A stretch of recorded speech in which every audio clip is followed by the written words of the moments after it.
Hi,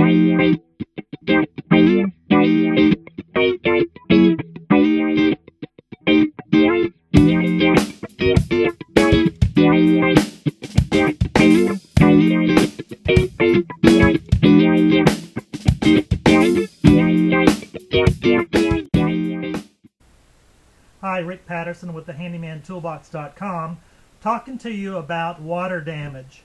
I'm in an attic right now. It's about 33 degrees here in Atlanta at a client's house, and we had a problem at my client's house, and it was a water pipe that broke. It froze and expanded. I don't know if you can see this or not, but it's a pretty large gap here. There are actually 3 places on this that exploded, or burst if you want to. In Texas we used to call it busted. So I'm going to talk to you about how to replace some insulation that's been water soaked. It's very important to get that replaced as quickly as possible. Reason is because mold grows into it, and of course there's the biological hazard of black mold, which could be deadly to a lot of people. So what I'm going to talk to you again is just replacing this and the procedures of how to go about replacing wet insulation. Okay, so the first thing you want to do here is to take the insulation out that's been wet. So I'm going to grab up here and just pull this away. I try to move as slow as I can when I'm doing this because I don't want to get a lot of dust stirred up. And so you want to take this and discard it as quickly as possible.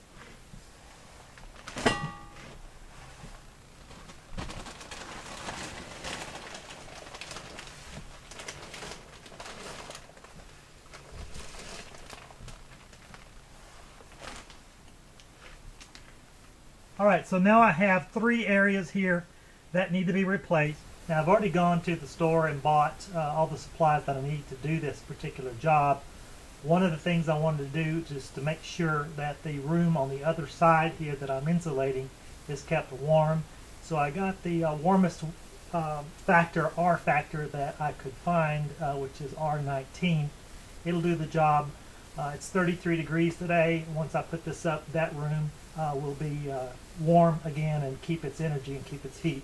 Also with this, as I put these up, is some insulation support. I'm going to show you how to put up the insulation and use these supports to keep everything up into the wall and where it should be.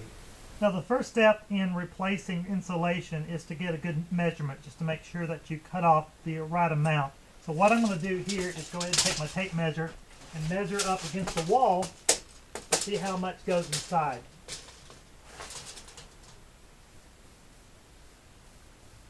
And I've got 93 inches to work with. So what I do here is just take my knife and open this package up. You want to make sure you don't cut any of the paper that's wrapped around the insulation. So I'm going to take this, cut the bands like so, and then lay it out and then measure it up. Once you've laid out the insulation, take your tape measure out, go from end to end. What you want to do is find your mark. In this particular case it's 93, and then I'm going to go ahead and cut at 93. So what I do here is just take my measurement and make my cut. Move everything out of the way. Watch your fingers when you're cutting. Just go with this a couple of times, just score it through, and then you've got this cut just the way that you want it.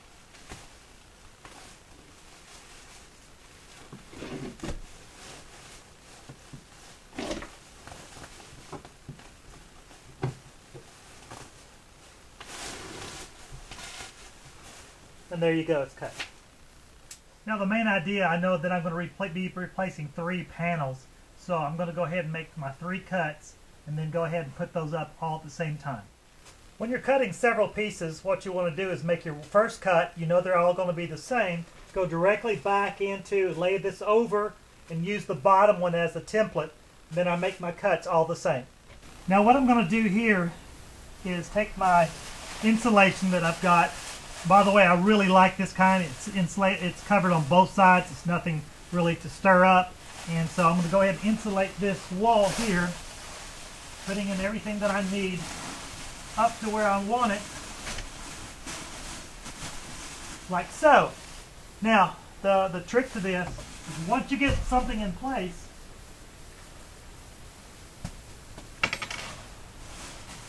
is to use one of these supports. Basically all you do is just push it in and it grabs onto the wood. I'll show you that as a close-up here in a second. So I just grab one of these supports, take it, push it in between the studs, and it holds it automatically. Now the nice part about having these supports is once you put something up, it's there forever. So what I'm going to do here is just take one side, actually just push it straight in. In the middle, it grabs on both sides of the studs and holds the insulation in. It's a great way to go. It's very, very quick. Now what I'm going to do here is go ahead and finish up the other 3 panels that I'm going to put in to complete the job.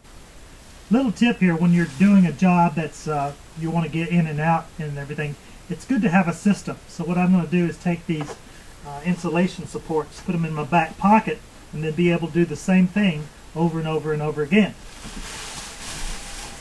You can notice here what's happened is all the insulation's been taken out of these 4, I'm going to call them panels, and so I'm going to replace these as well. And this is basically what you do. Take the insulation, feed it inside. It goes both ways. I'm going to go make sure that I push this all the way back in as far as I can. And so now I'm done. I repeat the process here. Make sure if you have a thermal heater cord on your pipe like we do here at this client's house, you want to make sure that none of the insulation wrapping or papers or anything is up against the wires, because it does get warm. So you want to make sure there's plenty of clearance here as well. So that completes this section here. Okay, so there you have it. We've replaced the whole section here that was all wet. It all has brand new insulation in it, and it's ready to go. Just one quick word, when you're discarding some of your insulation, the old stuff, you want to go ahead and bag it up. Some communities and some counties within your state or your particular area may have regulations on how to dispose this, so you want to make sure that you are compliant with hazardous waste, if you will. So let's go green. This is Rick Patterson with the Handyman Toolbox, talking with you again about insulation replacement.